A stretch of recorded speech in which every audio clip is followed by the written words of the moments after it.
altitude training masks are shit. That's what I'm going to talk about just briefly because I'm lazy. Alright, I'll try and put some references up, but I'll probably end up having a pizza burger. So you might have to look for it yourself, but it's pretty easy to find if you just go on PubMed. Alright, there's a buttload of resources on it. So let's get into it.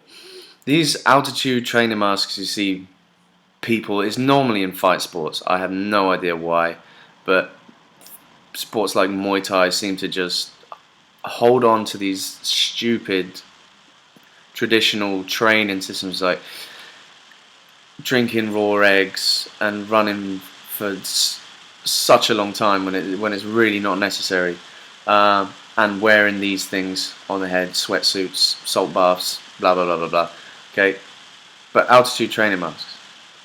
If you read any of the science behind it, you read the literature behind altitude training, which these masks are meant to imitate, you'll find pretty quickly that training high, it doesn't really have any effect, because you need to spend a lot of time at altitude with the lower partial pressure, okay, the lower availability of oxygen because everything's, it's more space. Alright, the lower pressure means it's harder to get the same amount of oxygen into your body per breath. Okay, so that's obviously going to have a detrimental effect in the blood, in the concentration of oxygen. Alright, I'm rambling here and having major brain farts at the same time. Okay, so when you live up high, your body adapts by releasing erythropoietin, probably said that wrong, EPO, to develop red blood cells, which are going to carry the oxygen to the muscles as an adaptation to a less optimal environment. Okay, so if you're going to live there, you probably find like Sherpas and stuff like that.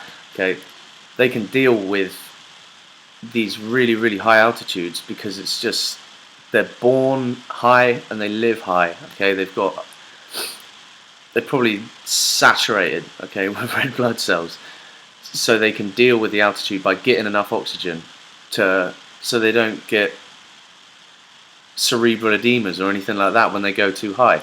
Okay, but if you're just training high, that's not long enough. Okay, you can't just put this mask on for 45 minutes or an hour and go for a run and expect your body to adapt to that. Okay, this is a really long-term adaptation to altitude. Okay, so that's the main thing, is that an hour in this thing a day is not gonna bring about that adaptation. You may as well sleep with it. Okay, go around your day 23 hours a day wearing this mask. Okay, take it off to eat and then take it off to train, which is my next point. Okay, because when you're training, you want all the oxygen you can get so you can work harder. If you're trying to get fitter, what do? You work harder. Okay, you don't make it harder for your body to work harder.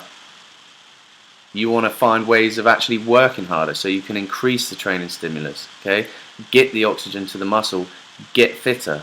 Okay, if you can't get the oxygen to the muscle, you're just going to collapse. You're going to go lactic, and you're going to be a wobbly mess in no time.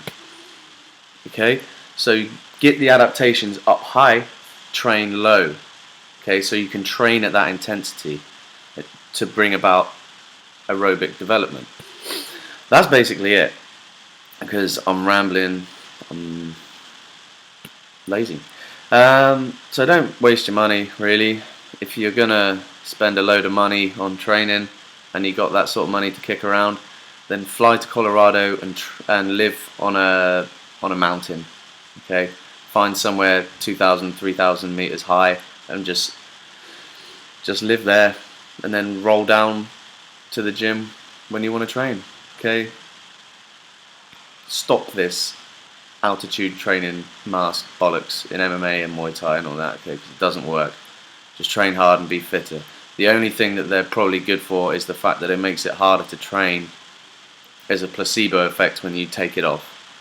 But who needs a placebo effect? Okay, you're fighters. Toughen the fuck up and train hard.